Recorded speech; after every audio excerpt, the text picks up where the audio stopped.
바른정당 탈당파 중에 일부 의원들이 그런 말을 하고 있대요. 나도 모르게 휩쓸려 탈당했다. 근데 대체 뭘 말하고 싶은 거예요? 여기 잠깐 볼게요.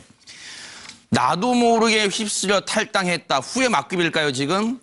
정운천 의원도 지금 바른정당의 유일한 전북 지역의 지역구를 갖고 있는 정운천 의원. 이런 얘기를 합니다. 친박이 지금 살아나고 있더라. 자유한국당 보니까. 그래서 합리적 보수 정당을 지키겠다 남아서. 황영철 의원도 친박 비난의 탈당파 서너 명이, 자기 말고도 자기 이미 돌아왔잖아요. 서너 명이 지금 탈당 철회를 고민하고 있더라. 그래서 지금 탈당을 주도했던 의원으로 꼽히는 김성대 홍문표 의원은 야, 우리 이러다가 낙동강 오리알 신세 되는 거 아니냐? 이런 후회 막급을 하고 있다고 들리는데, 앞서 저희가 말씀드린 나도 모르게 휩쓸려 탈당했다. 대체 이게 속내가 뭔지 쭉 한번 써주십시오. 그 쓰시는 동안 저희가 또 관련 발언을 듣고 다시 오겠습니다. 꺾이야!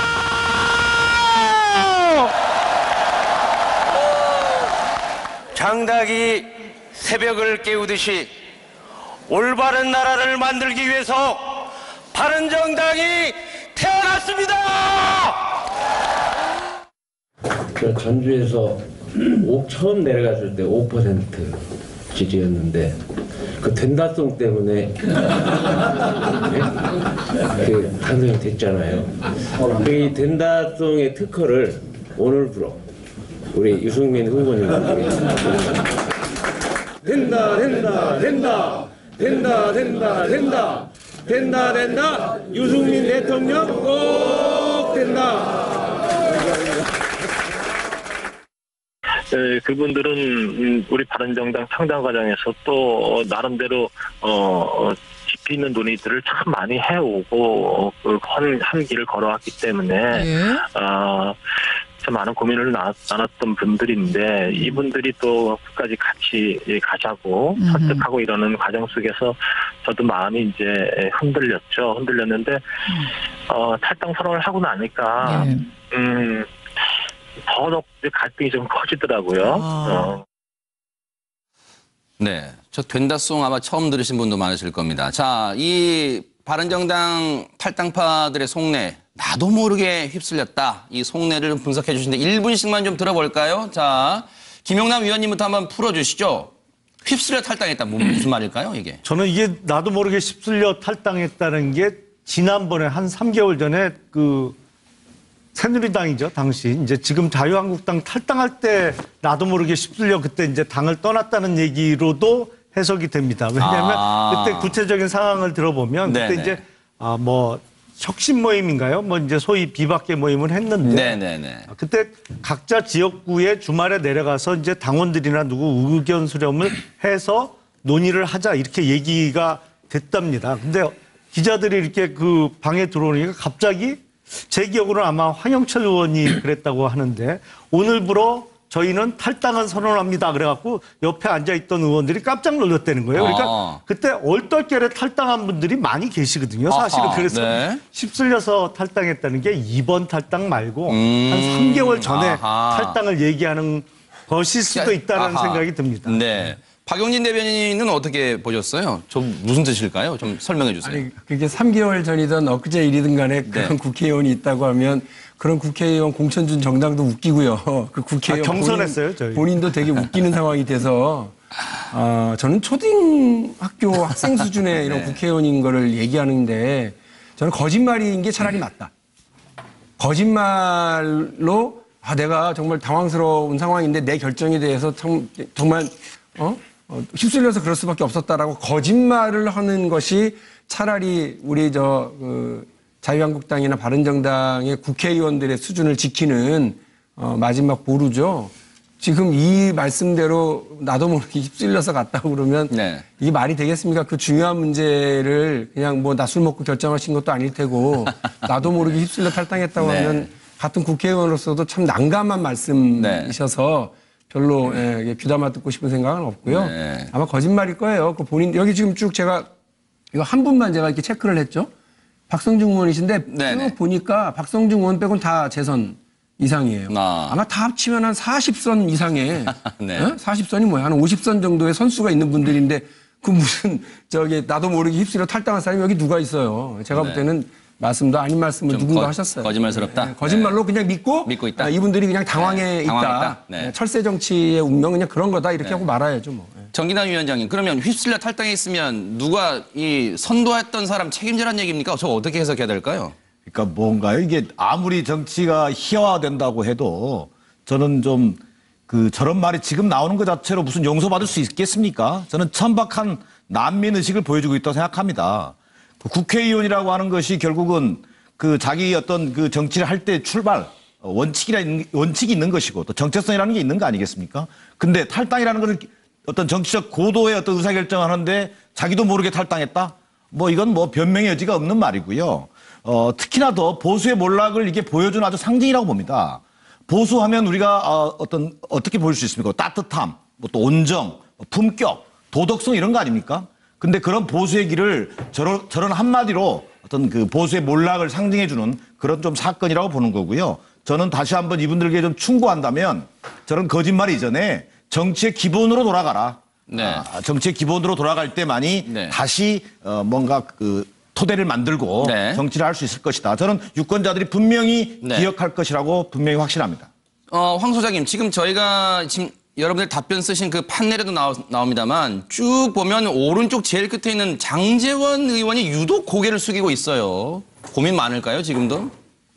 고민 많겠죠. 왜냐하면 지금 당장 큰 정당에 가서 안전하게 있는 것보다 대중의 시선이 너무 따가워져 버리면 다음 총선에 상당히 어렵지 않겠습니까? 근데 이 철새는 아까 누가 그래도 시작하기 전에 날아가는 방향이라도 안다. 아, 그래요? 근데 저분들은요, 처음에 탈당을 모의할 때는 네. 자유한국당 홍준표 후보한테 갈라인 게 아니라 이건 전적으로 제 생각인데 안철수 후보한테 갈라고 이렇게 모여서 탈당을 모의하고 그래서 안철수 후보, 홍준표 후보, 바른정당 다 합치자고 주장하지 않았습니까? 맞죠? 여기 있는 분 이야기해 보세요. 그런데 모의가 좀 길어지는 사이에 안철수 후보 지지가 내려오다 보니까 이제는 홍준표 후보가 안철수 후보를 따라잡을 것 같으니까 홍준표 후보로 방향을 틀었어요. 그러니까 철새는 일정한 방향을 향해서 날아가는데 저분들은 180도 턴에서 날아가다 보니까 철새도 못 된다라는 이야기인데요. 저는 이 홍준표 후보한테 상승세에 있는 홍준표 후보한테 저 사람들이 죄를 뿌렸다고 보고요. 홍 후보가 왜 저런 사람들을 받아들이는가. 네. 사실 자유한국당과 이 새누리당과 바른정당이 갈라질 때 뭐 때문에 갈라졌습니까? 우리나라 사람들은 좀 지나면 기억을 잘 못해요. 박근혜 탄핵이 이 부패 보수를 갖다가 의미하고 새누리당에 거기 부역한 사람들이 당을 패권을 잡으려고 하기 때문에 우리는 개혁정당을 만들어서 그런 부패를 청산하겠다고 날아가지 않았습니까? 그런데 이제 와가지고 뭐가 달라졌다고 이턴합니까? 네. 국회의원의 안위가 모든 것인 사람들은요. 네. 더 이상 국회에 있어서는 안 된다 봅니다. 전기현 의원님, 아마 많은 꼭 바른정당을 지지하지 않더라도 이 탈당파에 애초에 속했던 지금 황영철 의원은 돌아왔습니다만 국정농단 사태 청문위원으로도 활동했던 의원들 다수 포진하고 있다는 점에 많은 의아함을 드러내는 것 같습니다. 여론이 이 정도 될 줄 알았으면 시도를 안 했겠죠. 지금은 돌아오고 싶어도 돌아오지 못하는 상황이 됐는데요. 나도 모르게 휩쓸려 탈당했다. 이 말을 그대로 하자면 머리는 아닌데 육체가 저절로 움직였다는 거 아닙니까? 그러면 몸이 저절로 따라갔으니까 몸이 가는 대로 움직이면 됩니다. 이분들은 정치를 머리로 하는 것이 아니라 몸으로 하는 분, 육체로 하는 분이다. 이렇게밖에 말씀드릴 수가 없고요. 특히 나도 모르게 휩쓸려 탈당했다 이렇게 말씀하시는 거는 사실 보는 국민들한테 한 번 더 스스로를 죽이는 모습이다. 당당하게 갔다고 얘기하지 않았습니까? 보수 정권 네. 창출하기 위해서 갔다고 했던 그 말 오간데 없이 국민들 여론의 질타가 보수 진보 가릴 것 없이 집중적으로 포화가 이루어지니까 이거 아니라고 다시 돌아오면 저분들은 부끄러운 철면피를 넘어서서 정말 무능한 철면피들이다. 그것도 모르고 저렇게 옮겨가서 살겠다고 하면서 국민들이 회초리를 드니 그제서야 내 잘못이 아니라 상황 때문에 그렇게 됐다고 하면서 변명으로 일관하는 모습에 대해서 국민들이 참 어떻게 생각할지 아마 깊이 생각을 하게 하는 네. 모습입니다. 이 교수님, 제가 들어오기 전에 그 장제원 의원에게 통화를 한번 해봤는데 일단 신호는 가는데 받지 않았어요. 근데 지금 조금 전에 CG 나왔습니다만 일단은 다시 바른정당으로 돌아가지는 않고 일단은 좀 무소속으로 남겠다는 좀 그런 표현, 의지를 나타내고 있어요. 왜 그럴까요? 근데 참 뭐 그 속을 제가 알 수는 없지만 네. 참 안타깝네요. 이게 정말 그 박근혜 그 최순실 국정농단이 게이트 청문회 할 때 상당히 잘 해줘서 국민적 기대를 보았던 의원이 이런 모습을 보인다는 게 정말 제가 창피합니다.